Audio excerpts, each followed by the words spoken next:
Shalom, kami menyambut saudara dan juga Anda sekalian yang baru pertama kali mengikuti ibadah online GBI Battle.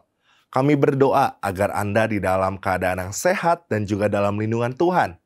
Bagi Anda yang baru pertama kali mengikuti ibadah online, ataupun Anda yang memerlukan layanan doa, Anda dapat mengirimkan komentar melalui kolom chat.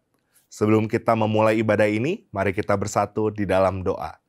Kami mengucap syukur Tuhan untuk setiap penyertaan Tuhan dalam kehidupan kami. Kami sebentar akan mengikuti ibadah, biarkan Tuhan yang menyertai dari awal, pertengahan, hingga akhirnya Tuhan. Terima kasih Tuhan Yesus, kami serahkan seluruhnya ke dalam tangan-Mu.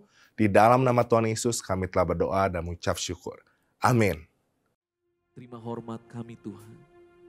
Terima kasih Roh Kudus.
hadir di tengah-tengah setiap kami siang hari ini Tuhan. Melawat setiap kami, menjamah setiap kami Tuhan. Ada kuasa yang tidak terbatas siang hari ini Tuhan. Yang siap menyembuhkan setiap kami. Yang siap membebaskan setiap kami. Yang siap memulihkan setiap hidup kami Tuhan. Untuk itu Tuhan siang hari ini kami mau bersuka cita. Menaikkan syukur kami lewat puji-pujian yang kami naikkan. Terima kasih Tuhan, terima kasih Yesus. Dan hanya di dalam nama Tuhan Yesus Kristus yang siap memuji Tuhan. Boleh sama-sama kita katakan amin. Haleluya. Shalom. Sekali lagi shalom. Ada sukacita, amin. Berikan senyuman samping kiri samping kanan, mau katakan Tuhan Yesus luar biasa. Haleluya. Biarkan segala puji syukur hari ini kami naikkan untuk nama-Mu Tuhan Yesus. Yang bersuka katakan segala puji syukur hanya bagi-Mu Tuhan. Sebab Kau yang layak dipuja. Kami mau bersorak tinggikan nama-Mu. Haleluya.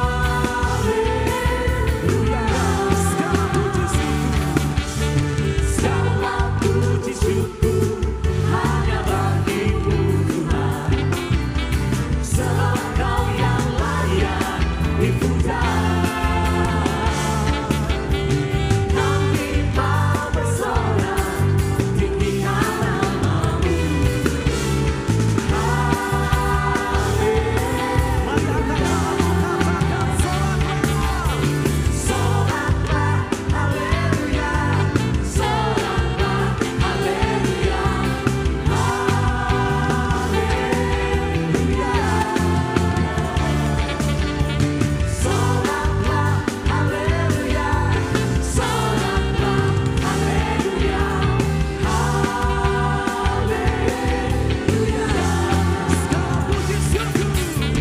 Segala puji syukur hanya bagi-Mu Tuhan.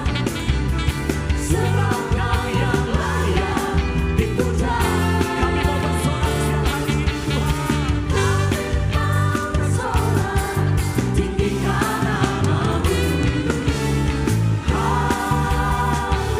Bersorak angkat tanganmu, katakan soraklah, haleluya, soraklah, haleluya, haleluya, soraklah,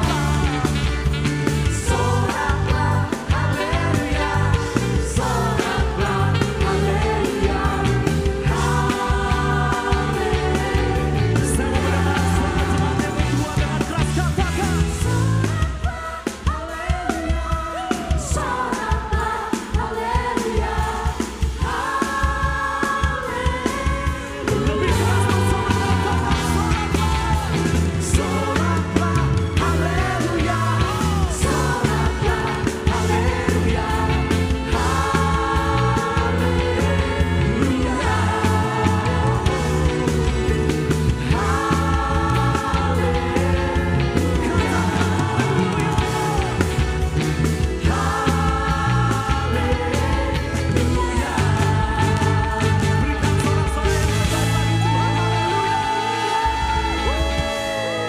masih siap memuji Tuhan, amin.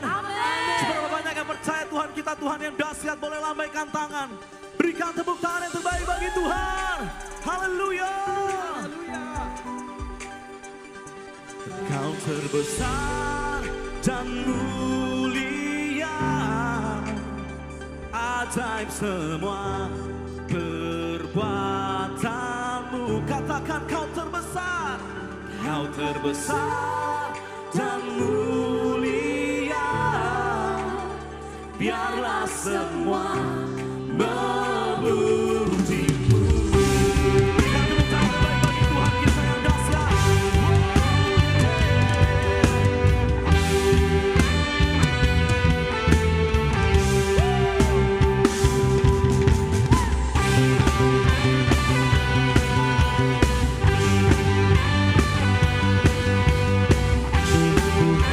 Mari dengan segenap hati katakan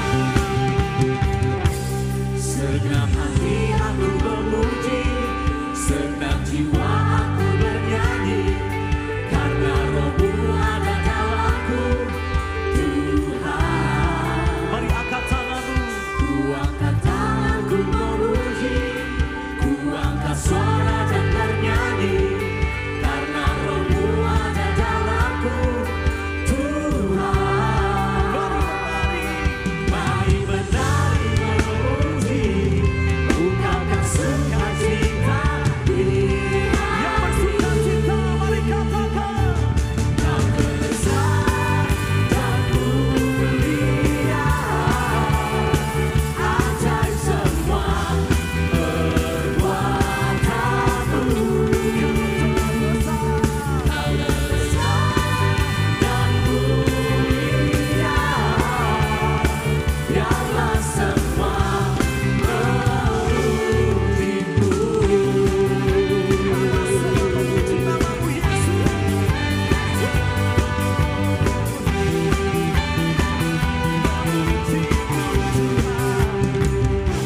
Segenap hati aku memuji, segenap jiwa aku bernyanyi, karena Roh-Mu ada dalamku, Tuhan. Ku angkat tanganku. Tanganku memuji, ku angkat suara dan bernyanyi, karena Roh-Mu ada dalamku, Tuhan. Mari menari memuji, ungkapkan sukacita di Mari melambangkan sama-sama katakan. Kau terbesar dan mulia, ajaib semua perbuatanmu. Kau terbesar. Kau terbesar dan mulia, biarlah semua memujimu. Biarkan setiap kami memuji namamu Tuhan. Nama di atas segala nama. Sama-sama katakan.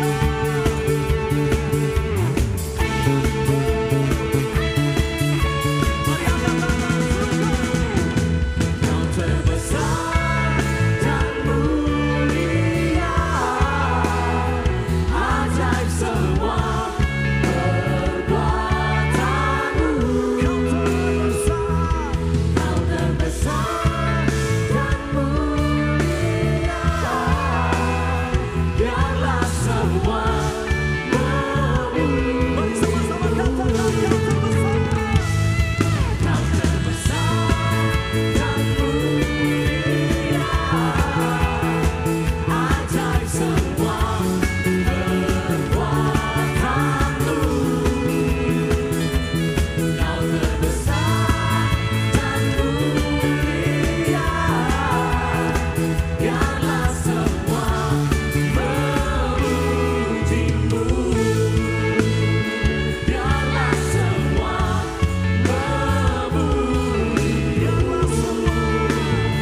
biarlah semua memujimu. Berikan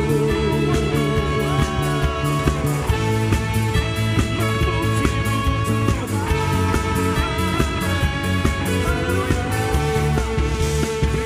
terbaik bagi Tuhan kita. Sebelum kita mendengarkan firman Tuhan, mari bersama-sama kita bersatu di dalam doa. Kami mengucap syukur Tuhan Yesus, kami telah menaikkan setiap pujian dan penyembahan kami. Sebentar kami akan mendengarkan firman-Mu, biarkan Roh Kudus ada buat setiap hati kami, sehingga firman ini mudah untuk dimengerti. Terima kasih Tuhan, di dalam nama Tuhan Yesus. Haleluya. Amin. Shalom saudara yang dikasihi oleh Tuhan Yesus Kristus. Senang sekali saya Pendeta Rubin Adi Abraham bisa melayani Anda lagi dalam ibadah ini.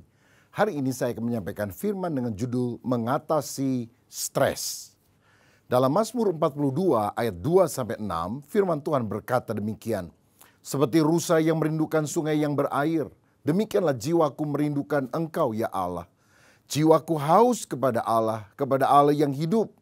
Bilakah aku boleh datang melihat Allah?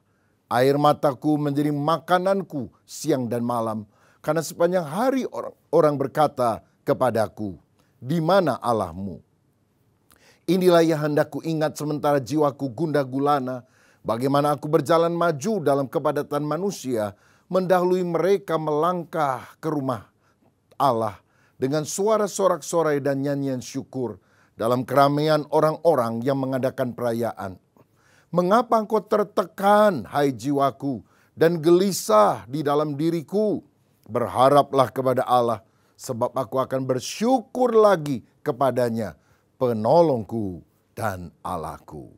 Amin. Saudara, pertama kita harus memahami stres itu apa. Kita sedang hidup dalam dunia yang penuh dengan tantangan. Kita menghadapi bermacam-macam masalah dan itu bisa menyebabkan orang menjadi stres. Apa sih stres itu?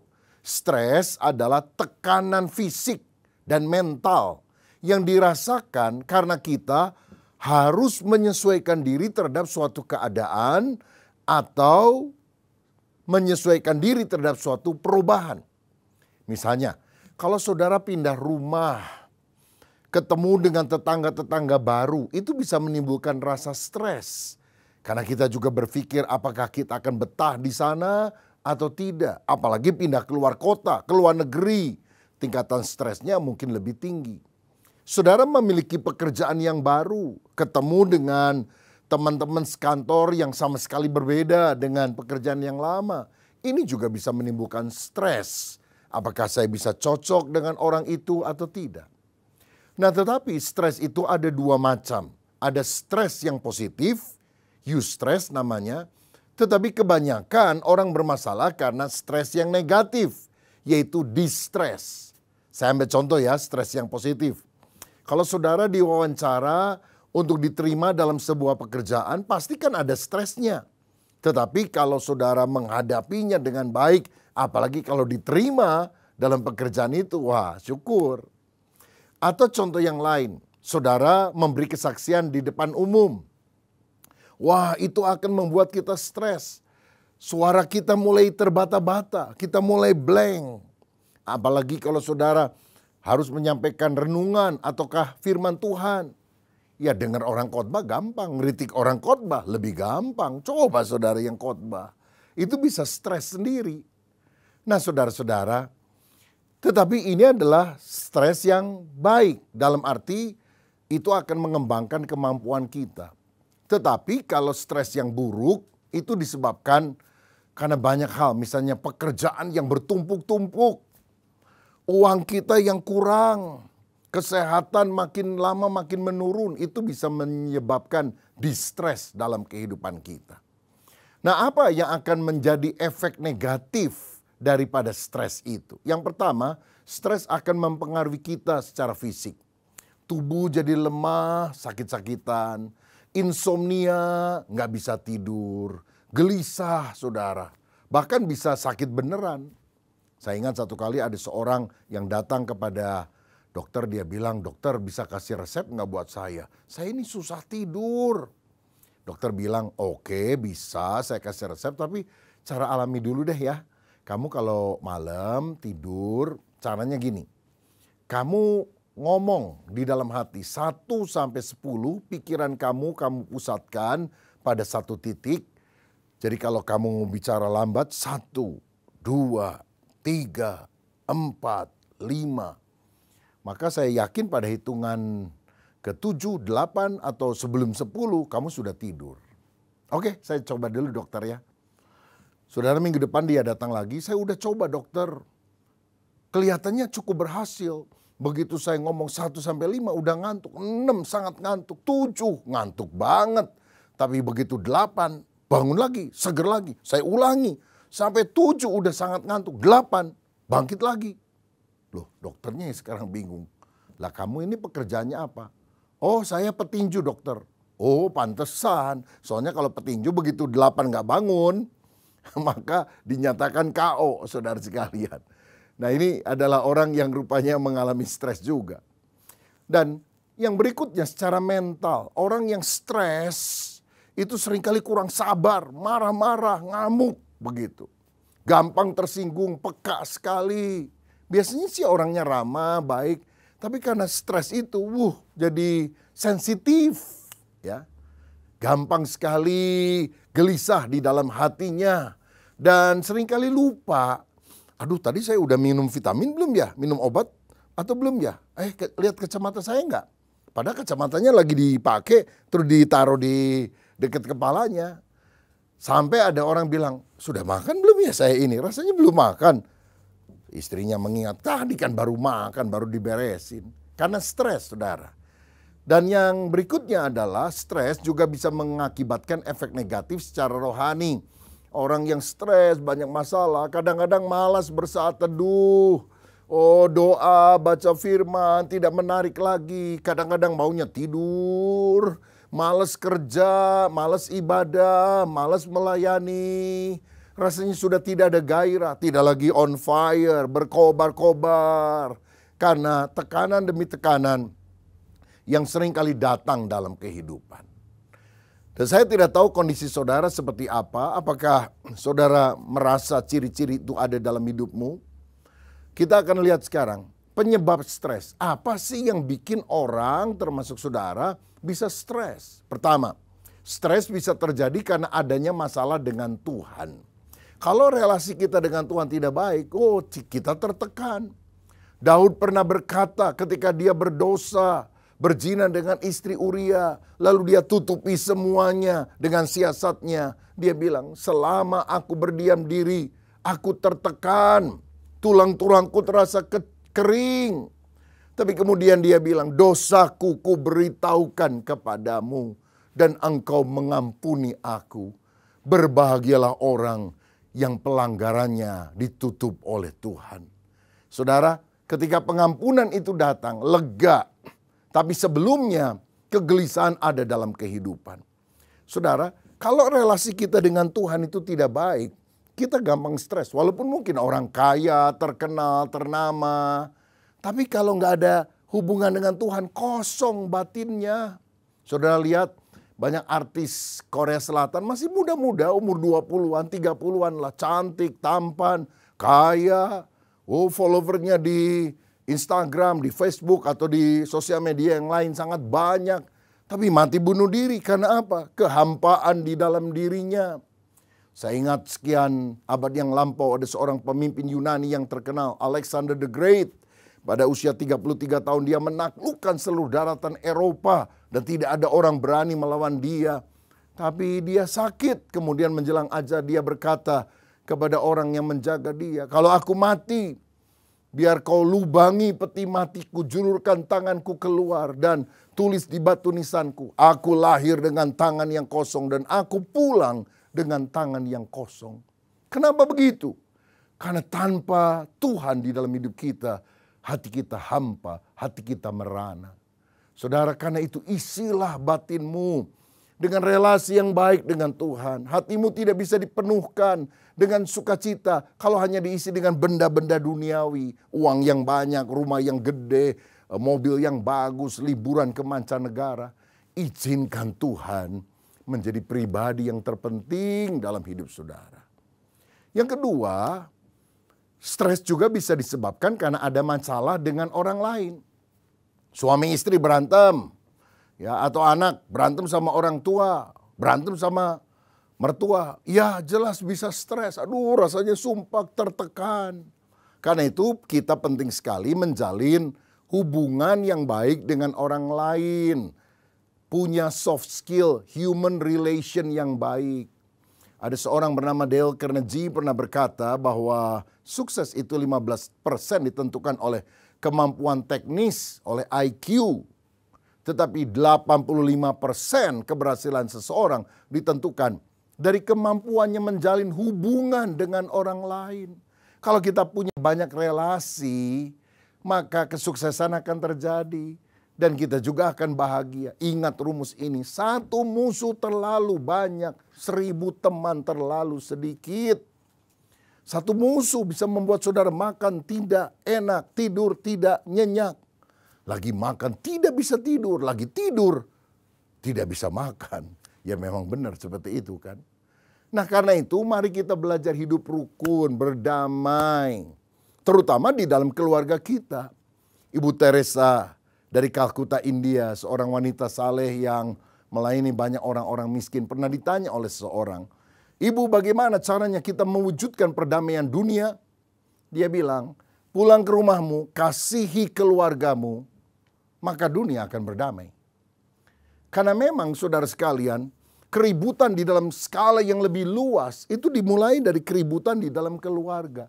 Kalau keluarga rukun, lingkungan rukun, tempat pekerjaan rukun, masyarakat rukun, dunia juga akan rukun. Mari kita belajar hidup berdamai dengan orang lain. Kalau kita benci, cekel, dendam, punya musuh, gelisah hidup kita, stres. Tapi kalau kita rukun, saling mengasihi, wah, hidup ini akan sangat indah. Dan kesanalah Tuhan akan memberitakan berkat kehidupan sampai selamanya. Yang ketiga, orang bisa stres karena ada masalah dengan diri sendiri. Misalnya orang yang suka berpikiran negatif, negative thinking, itu seringkali stres. Lihat ada orang yang ketok pintu malam-malam, tok tok tok, siapa ya? Jangan-jangan maling, jangan-jangan maling. Gelisah di dalam. Tiba-tiba anak teriak, "Ma, tolong dibuka.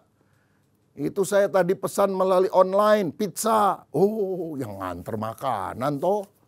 Saudara, kadang-kadang negatif terlalu berlebihan sangat merugikan diri. Orang yang minder, rendah diri, itu juga cenderung stres, ya. Atau khawatir, pesimistis, curigaan.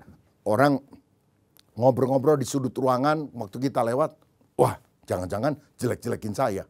Loh, padahal apakah kita ini pusat alam semesta sehingga setiap kali orang bicara pasti ngomong-ngomongin kita? Nah, itu kan masalah kita dengan diri sendiri. Kalau saudara ya berantem sama si A, berantem sama si B, mungkin si B salah. Berantem sama si C, mungkin si C salah. Tapi kalau saudara berantem sama A, B, C, D, E, F, G, H sampai Z, ya koreksi diri dong. Mungkin engkau yang bermasalah dengan dirimu sendiri. Jangan suka curigaan sama orang lain. Rugi kita. Saya ingat satu kali ya, seorang suami malam-malam terkejut karena mungkin jam 2 dini hari gitu lah. Ada bunyi dari handphone istrinya. Ada SMS kelihatannya yang masuk. Lalu waktu dia baca, saudara, dia kaget karena tulisannya beautiful. Wah, kurang ajar, ada yang ganggu istri saya, goda malam-malam. Siapa ini orang? Dia bangunkan istrinya. Bangun. Ayo, ngaku. Siapa ini orang yang berani bilang kamu beautiful? Ayo. Istrinya juga bingung malam-malam. Sambil ngantuk-ngantuk dia lihat. Lalu dia pukul pundak suaminya. Lain kali jangan nuduh-nuduh ya. Ini bukan beautiful tahu, baterai full. Rupanya dia punya aplikasi, saudara. Kalau lagi nyarger, baterainya udah full, maka bunyi supaya segera baterainya dicabut. Nah, ini kan gara-gara curiga. Saudara, yang keempat sekarang, apa sih penyebab stres? Masalah lain. Masalah pekerjaan yang berat. Penghasilan kurang, pekerjaan numpuk.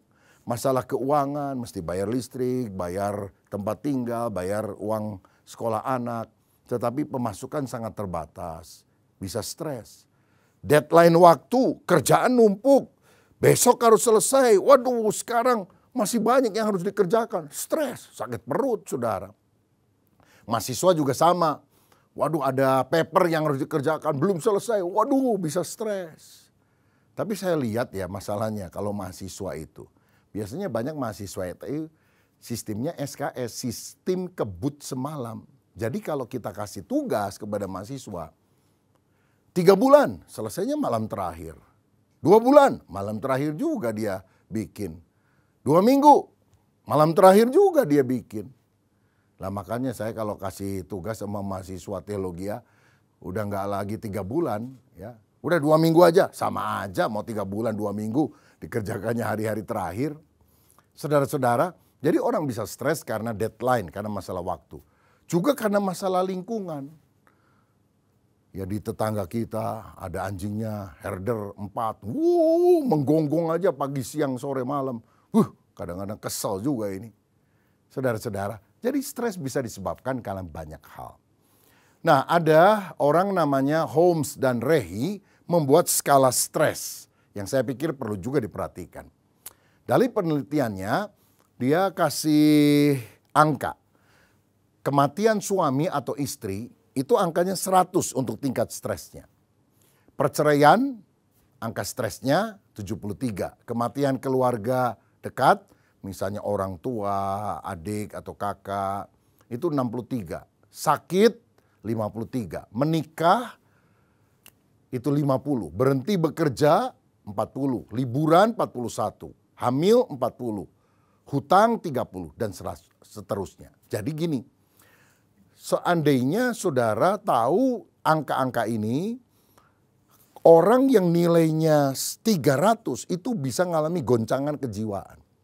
Jadi kalau misalnya ya, saudara pindah kerja, sebaiknya jangan berbarengan dengan pindah rumah. Sebab kalau misalnya ada kematian keluarga dekat, saudara punya utang lagi. Waduh, itu angka stresnya jadi nambah-nambah, saudara. Ayo coba atur irama kehidupan dengan lebih baik. Nah, sekarang kita akan lihat bagaimana caranya kita bisa mengatasi stres. Pemazmur tadi berkata, air mataku menjadi makananku siang dan malam. Sebab orang bertanya, di mana Allahmu? Mana katanya ada Tuhan? Kok kamu punya masalah gak ditolong? Tapi dia berkata, mengapa engkau tertekan hai jiwaku? Berharaplah kepada Tuhan. Sebab aku akan bersyukur lagi kepada Dia. Allahku, penolongku. Saudara, kita harus berani berkata kepada jiwa kita, diri kita. Jangan stres. Mengapa tertekan? Berharap sama Tuhan. Tuhan sanggup memberikan pertolongan. Jadi, kunci sederhana untuk kita mengatasi stres. Yang pertama, pelihara kondisi tubuh kita. Caranya gimana? Belajar rileks. Jangan terlalu tegang dalam hidup ini. Semuanya itu diatur sama Tuhan, saudara. Ya, dengarkan musik-musik yang lembut. Mandi, air dingin atau air hangat, terserah saudara. Lalu istirahat, tidur, atau ambil waktu untuk bepergian ke tempat yang banyak pemandangan hijau-hijau. Orang sekarang bilang healing gitu ya. Markus 6 ayat 31 dan 32. Dikatakan begini tentang Yesus. Lalu Yesus berkata kepada mereka, marilah ke tempat yang sunyi supaya kita sendirian dan beristirahatlah seketika. Sebab memang begitu banyaknya orang yang datang dan yang pergi sehingga makan pun mereka tidak sempat. Maka berangkatlah mereka untuk mengasihkan diri dengan perahu ke tempat yang sunyi. Yesus saja membutuhkan istirahat. Masa saudara nggak istirahat? Mesin aja mesti ada istirahatnya, kalau nggak jebol. Masa saudara tidak beristirahat? Allah menciptakan dunia dalam 6 hari, pada hari ke-7 dia beristirahat. Bukan karena capek, saudara. Tetapi dia beristirahat untuk menguduskannya, menikmati seluruh ciptaannya itu. Sehingga kita juga harus belajar memiliki waktu yang rileks dalam kehidupan, sehingga tubuh kita menjadi sehat. Saudara tahu, busur dan anak panah, kalau mau direntangkan dengan bagus untuk menembak sesuatu, kalau nggak dipakai harus dikendorkan. Kalau terus direntangkan, justru nggak akan efektif. Mundur 2 langkah untuk maju 5 langkah. Nah, kita perlu retreat pribadi ya, perlu perenungan yang mendalam dalam kehidupan kita. Misalnya saudara bisa pergi ke satu tempat, hari itu tidak diganggu, ke tempat yang sunyi, lalu saudara mulai merenungkan visi hidup, kesalahan-kesalahan yang kita lakukan, bagaimana meningkatkan relasi dengan keluarga, apa target-target yang akan kita capai dalam kehidupan. Kalau nggak bisa pergi keluar rumah, keluar kota, ongkosnya banyak, di rumah aja. Saudara bisa ngomong sama keluarga, hari ini ya, siang sampai sore tolong jangan ganggu papa atau mama, mau retreat pribadi di kamar ya, supaya papa bisa merenungkan hal-hal yang lebih mendalam. Sehingga anak-anak juga tidak mengganggu. Saya biasanya mulai memikirkan banyak hal dalam perjalanan panjang. Misalnya saya diundang pelayanan ke Amerika Serikat, itu kan bisa 20 jam, kadang-kadang lebih saudara di pesawat. Nah, saya mulai menulis, saya mulai memikirkan hal-hal yang penting untuk pengembangan pelayanan, untuk diri saya, untuk keluarga. Hal-hal yang penting supaya hidup kita jangan hanya sibuk, tapi ada kedalaman relasi hubungan antara kita dan sesama. Ya, kalau saya di pesawat, saya nggak terlalu suka nonton. Jadi kalau nyalain film apa, malah itu TV-nya yang nonton saya karena saya ketiduran, saudara. Tapi saya gunakan untuk mulai merenungkan banyak hal. Ada yang lain yang bilang, oh kalau saya tiap pagi itu mesti jalan. Sambil jalan, saya mulai memikirkan banyak hal yang penting di dalam kehidupan ini. Strategi, rencana. Kadang saya berhenti sebentar, ambil handphone lalu mulai catat dalam catatan digital gitu. Oh itu waktu yang menyegarkan, bukan hanya sehat secara fisik, tetapi juga punya ide-ide yang bagus. Yang penting saudara perlu me time, waktu untuk sendirian. Ya, bukan kesepian saudara, sendirian untuk kita memikirkan sesuatu yang lebih dalam. Nah untuk menjaga kesehatan juga kita tentu perlu olahraga yang cukup, makan makanan yang teratur, istirahat, tidur yang cukup, supaya kita tidak gampang stres dalam hidup. Yang kedua, bagaimana supaya kita bisa mengatasi stres? Miliki sikap mental positif. Apa itu? Buang pikiran yang negatif, buang sikap yang negatif, iri, dendam, mudah marah, kepahitan, curiga. Pokoknya emosi negatif buang, saudara sekalian. Ya, jadi lebih baik kan kita jadi orang yang emosinya itu positif, mengasihi, mencintai, memberkati. Kita juga harus jadi orang yang proaktif, bukan reaktif. Ada masalah, waduh bingung gimana mengatasinya. Lebih baik kita mengantisipasi.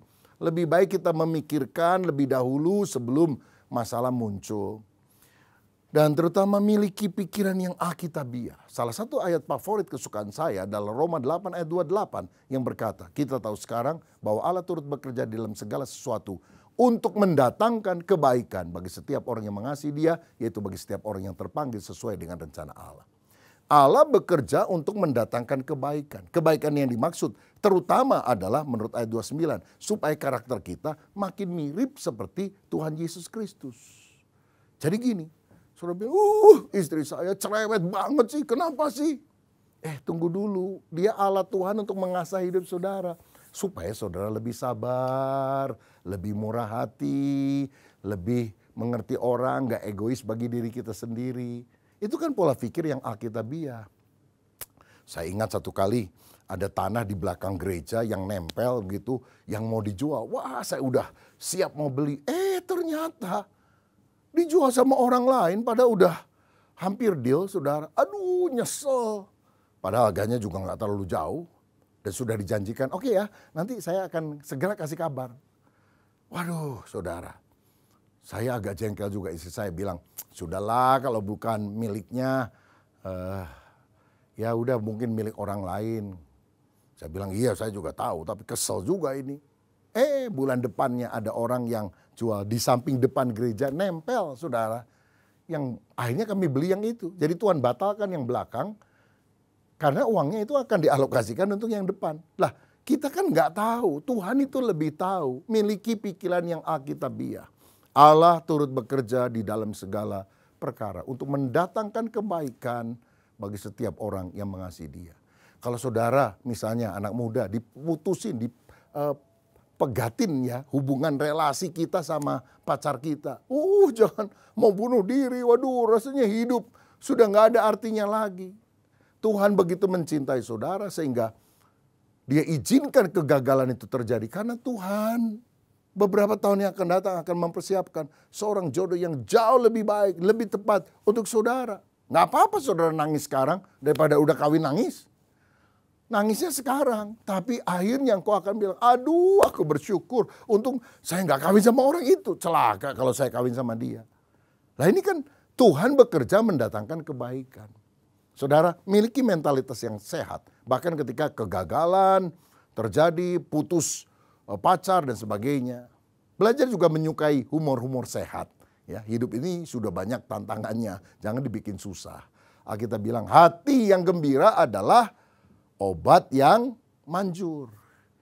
Tapi semangat yang patah mengeringkan tulang. Ayo belajar melihat nilai-nilai yang positif dalam hidup, humor sama teman ya. Bukan humor yang jorok saudara sekalian, tapi humor yang sehat, segar, sukacita. Sukacita dari Tuhan itu kekuatan kita. Jangan kita hidup sehari-hari kalau mau ke gereja wajahnya suram. dengar khotbah tampangnya seram gitu. Waduh, sukailah humor yang sehat. Lalu ingatlah pertolongan Tuhan dan berdoalah kepada Dia. Kalau engkau lagi gundah gulana, ingat Tuhan, berdoa kepada Dia, curahkan isi hatimu kepada Tuhan agar stresmu diangkat, diganti dengan kekuatan batin yang luar biasa. Ratapan 3 ayat 19-23 berkata demikian. Ingatlah akan sengsaraku dan pengembaraanku, akan ipu dan racun itu. Jiwaku selalu teringat akan hal itu dan tertekan dalam diriku. Tetapi hal-hal inilah yang kuperhatikan, oleh sebab itu aku akan berharap. Tak berkesudahan kasih setia Tuhan, tak habis-habisnya rahmat-Nya, selalu baru tiap pagi, besar kesetiaanmu.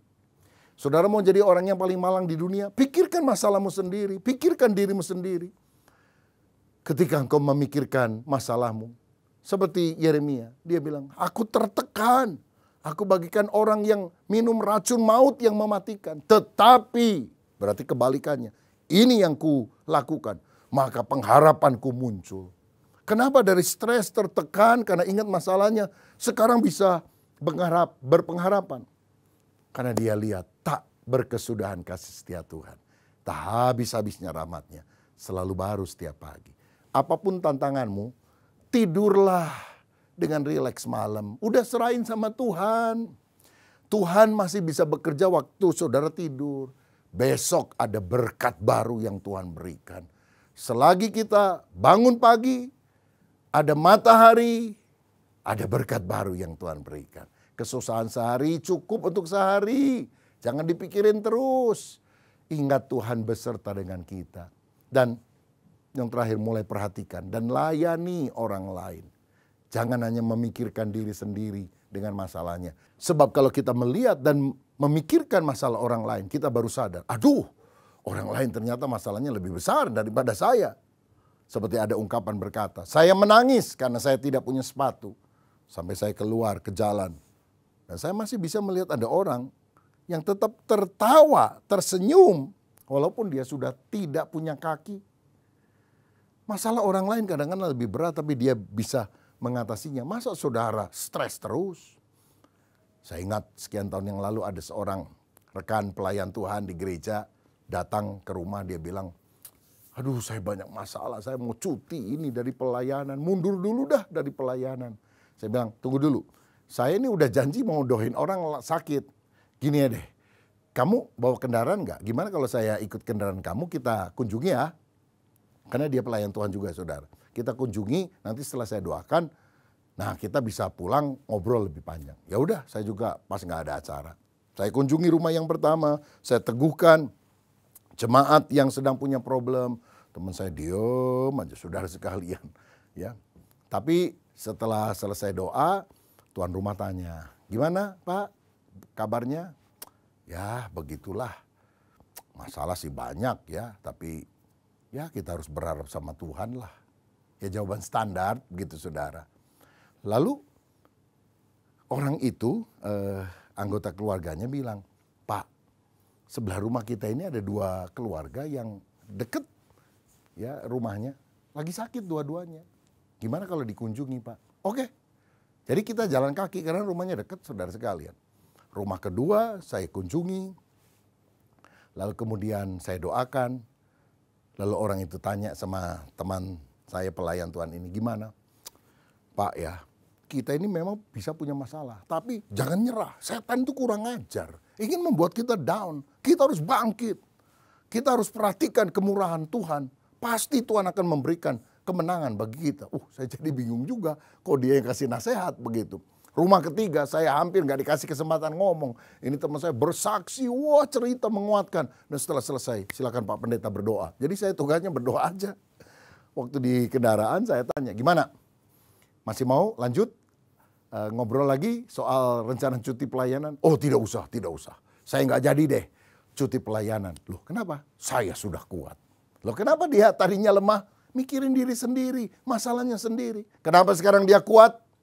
Karena dia mulai memikirkan, ternyata ada orang-orang yang lebih sulit masalahnya. Tapi mereka masih bisa bertahan. Saudara, kalau engkau terlalu selfish, memikirkan diri sendiri, masalahmu, persoalanmu, tangisanmu, keluhanmu, engkau makin tertekan. Ingat Tuhan yang besar. Perhatikan, layani orang-orang lain yang ada di sekitar kita. Saya percaya stres akan diubah menjadi kemantapan hati, keyakinan. Dan kalau saudara sungguh berdoa, mujizat masih terjadi. Doamu masih dikabulkan oleh Tuhan. Masih ada Tuhan yang bisa memberikan kemenangan bagimu. Saudara, bangkit, jadi pemenang. Jangan kalah, percaya Tuhan adalah pengharapan kita. Haleluya, amin. Saya mau berdoa kalau ada di antara saudara yang sekarang punya beban, tantangan, sehingga kau rasa tertekan, stres, bahkan depresi. Saya mau berdoa, biar urapan Tuhan mengalir dalam kehidupanmu. Pegang dada saudara, dan berkata, Tuhan kuatkan saya. Hamba berdoa ya Bapa untuk anak-anakmu dimanapun kami berada, yang sedang mengalami tekanan karena masalah pekerjaan, masalah keluarga, masalah sakit penyakit, masalah relasi yang tidak baik dengan Tuhan, apapun penyebabnya, kami berdoa dalam nama Yesus, kami mau memandang kepada Kristus. Dan kami percaya dalam Yesus ada mujizat, dalam Yesus ada harapan, dalam Yesus ada jawaban. Terima mujizat, terima kesembuhan, terima pertolongan, terima kuasa. Dan biar hati kami yang gundah gulana, diam, tenanglah. Biar keteduhan hati yang berasal dari Roh Kudus mengalir dalam hidup kami. Sehingga tubuh, jiwa, dan roh kami, fisik, mental, spiritual, sehat, kuat. Karena Tuhan beserta dengan kami. Berkat atas kami dalam nama Tuhan Yesus Kristus. Haleluya. Amin. Tuhan Yesus memberkati saudara.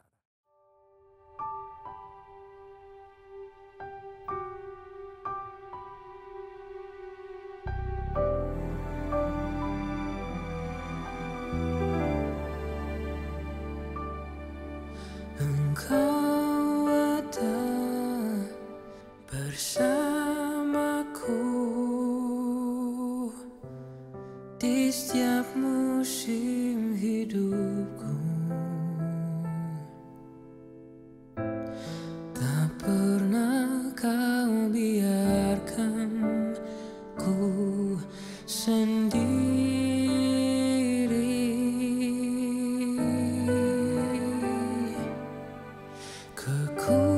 Kekuatan di jiwaku adalah bersamamu.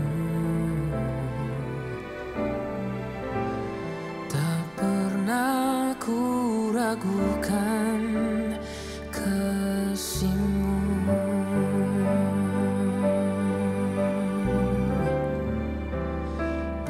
Bersamamu Bapa, ku lewati semua perkenanan-Mu yang teguhkan hatiku. Engkau yang bertindak, memberi pertolongan. Anugerah-Mu besar melimpah bagiku.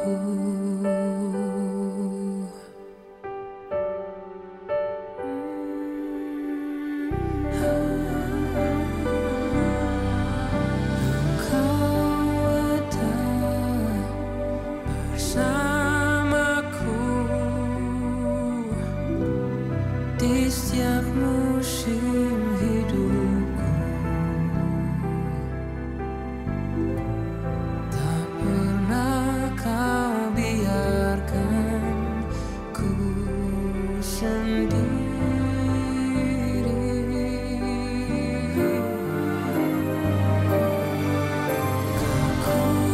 Kekuatan di jiwaku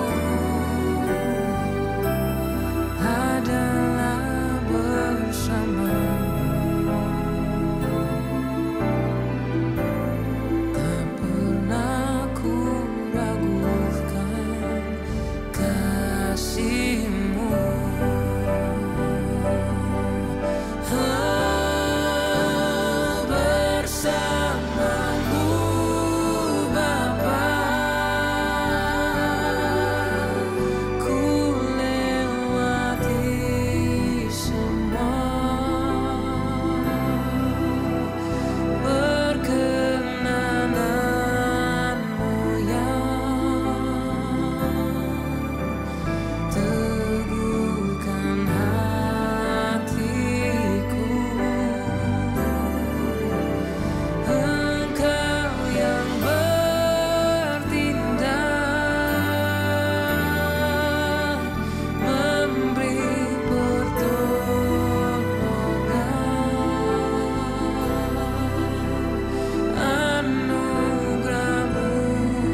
Saudara yang dikasihi Tuhan, mari kita bersama-sama mengakhiri dan menutup ibadah kita ini di dalam doa.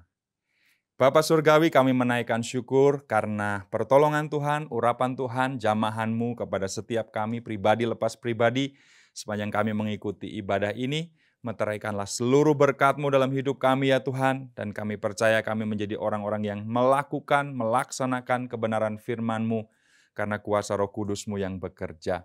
Sekarang kami memohon berkat Tuhan turun atas kami, turunlah atas kami sekalian berkat yang berasal dari Allah Bapa Surgawi, kasih sayang dan karunia yang kekal dari Tuhan kami Yesus Kristus, persekutuan dan urapan baru dari Roh Kudus, mengalir atas setiap kami, membawa kemenangan, keberhasilan bagi setiap kami. Dan kami terima seluruh berkat-Mu itu hanya di dalam nama Tuhan Yesus Kristus. Semua kita yang percaya, semua kita yang diberkati, mari katakan, amin. Tuhan memberkati kita sekalian. Kemuliaan-Mu, Kau limpahkan bagiku, mataku tertuju padamu, Yesus Kau